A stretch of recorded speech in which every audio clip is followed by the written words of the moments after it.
Yes, we do have a peace plan with Iran, but that only supposedly will end hostilities militarily speaking. Here at home, the recurring hostility is the economy, which looks fine until you try living in it. For months, Americans have been told the economy remains resilient. The unemployment rate remains relatively low, corporate profits are strong, the stock market continues to reach new highs. But if you've been grocery shopping, filled up your gas tank, booked a flight, or simply tried to make your paycheck last till the end of the month, that story probably feels disconnected from reality. A recent report from PBS NewsHour highlights what many workers are already experiencing firsthand. Even if the fighting subsides, the higher prices triggered by the conflict are likely to stick around. Analysts say gas, groceries, airfare, and other essentials won't quickly return to previous levels because supply chains take time to recover and businesses rarely rush to lower prices once consumers have adjusted to paying more. Fertilizer shortages caused by disruptions in the Strait of Hormuz are expected to keep food costs elevated well into next year, while airlines that raise fares during the crisis have little incentive to bring them back down. In other words, the economic pain will probably outlast the war itself. That reality connects directly to another troubling development. A recent analysis from the New York Times titled, "Wages Are Falling, Wealth is Surging, No Wonder Americans Are Unhappy," points to a stark contradiction at the heart of today's economy. While rising energy prices have erased roughly a year and a half of inflation-adjusted wage gains for the average worker, the wealthiest Americans continue accumulating fortunes on a scale previously unimaginable. The article notes that as Elon Musk became the world's first trillionaire following SpaceX's public debut, inflation-adjusted hourly wages fell for a third consecutive month. Meanwhile, labor's share of the national income has fallen for decades and recently reached a record low. The result is an economy where stock portfolios soar, while workers increasingly feel like they're running in place. As economist Stephanie Stancheva observed, many Americans look at soaring wealth at the top and conclude not that prosperity is spreading, but that they're falling further behind. And if workers are feeling uneasy, there may be good reasons. According to an analysis from 24/7 Wall Street, warning signs are beginning to accumulate across the broader economy. Economic growth has slowed considerably, consumer confidence remains fragile, business investment is weakening, and recession indicators are flashing more frequently. While economists disagree about whether a downturn is imminent, the concern is no longer confined to fringe voices. Increasingly, analysts are asking whether consumers can continue carrying an economy that depends so heavily on household spending at a time when real wages are under pressure and debt burdens remain elevated. And the consequences of that insecurity are showing up far beyond economic statistics. In The Nation, writer Malcolm Harris explores the rise of what has become known as broke talk, social media communities where millions of people share strategies for surviving financial hardship. These aren't isolated stories of personal mismanagement.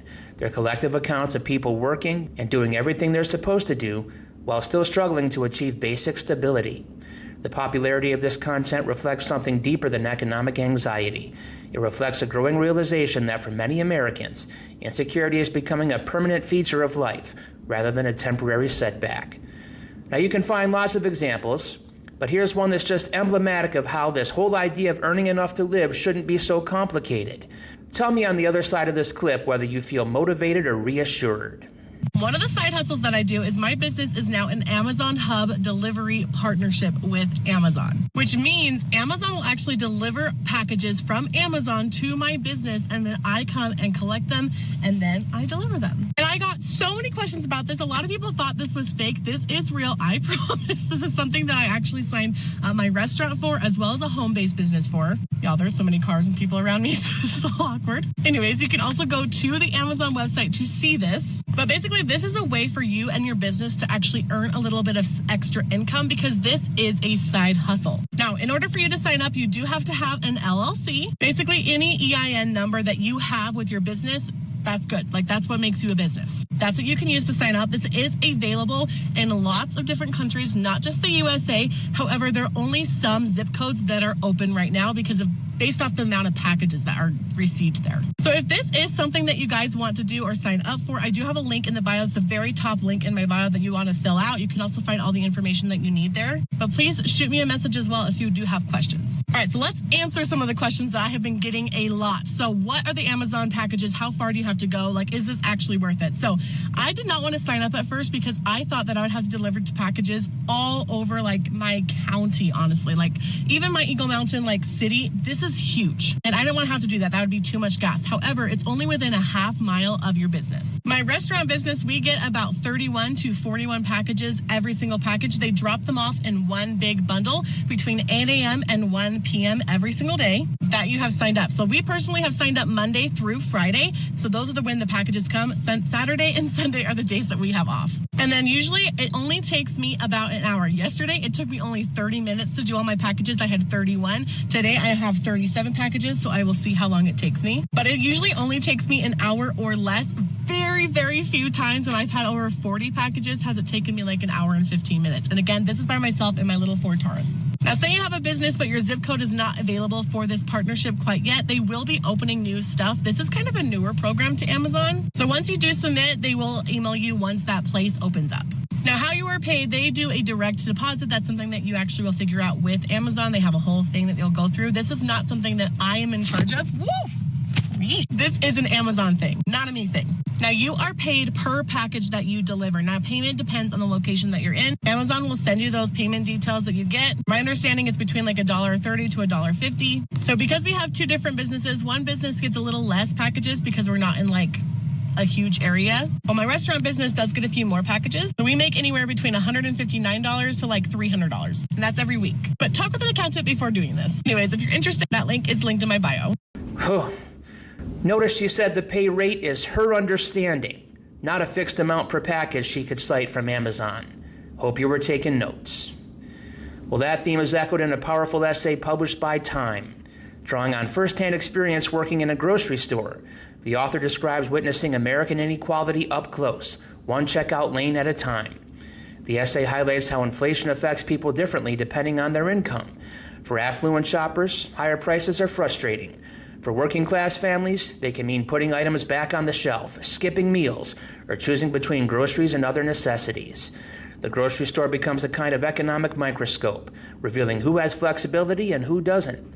And increasingly, more people are finding themselves on the wrong side of that divide. Meanwhile, energy executives are warning that additional pressure could still be coming. According to reporting from the streets, industry leaders have privately expressed concern that global oil inventories have been drawn down at unusually rapid rates since disruptions in the Strait of Hormuz began. Some executives argue that current gas prices don't yet fully reflect underlying supply shortages and caution that inventories are approaching levels that could trigger another surge in prices if disruptions continue. Whether those forecasts prove accurate or not, the message from the industry is clear. Workers shouldn't assume relief at the pump is guaranteed anytime soon. And perhaps the most revealing sign of economic strain comes from an unexpected place, Dollar General. During a recent earnings call, CEO Todd Vasos reported that the retailer's fastest growing customer group is now households earning more than $100,000 per year.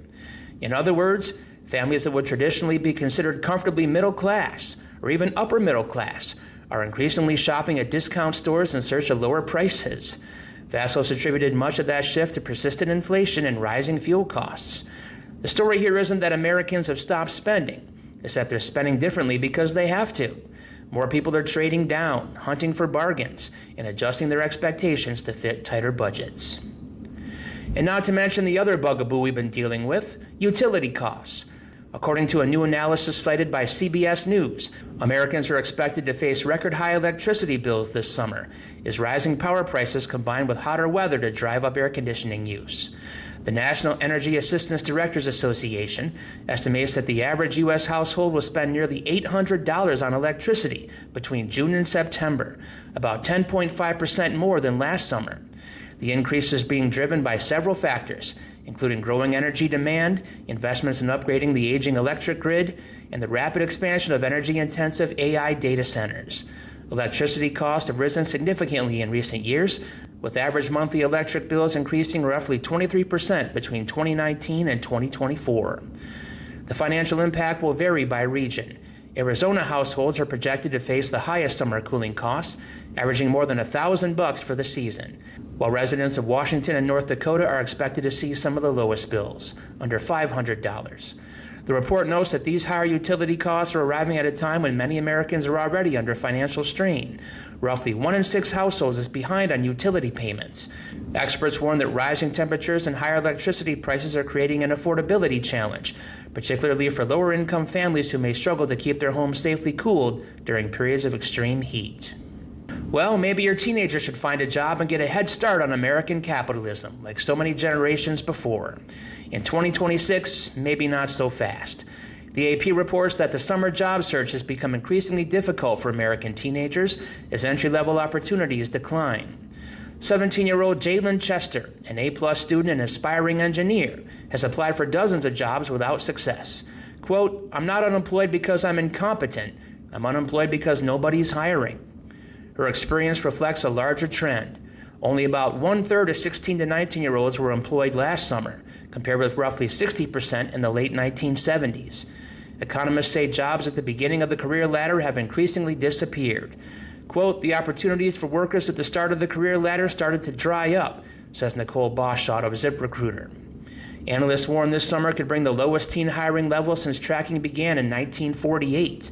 Jobs traditionally filled by teenagers, especially in food service and retail, have become more competitive as employers eliminate entry-level positions and prioritize experienced workers. Quote, "A lot of the entry-level roles that once existed simply don't any longer," says John Little of Insperity. Teenagers across the country report similar frustrations, including unanswered applications and we're hiring signs that don't lead to any jobs. Connor Vukolich, who applied widely without success, says, quote, "There's all these we're hiring signs, but no one's actually hiring."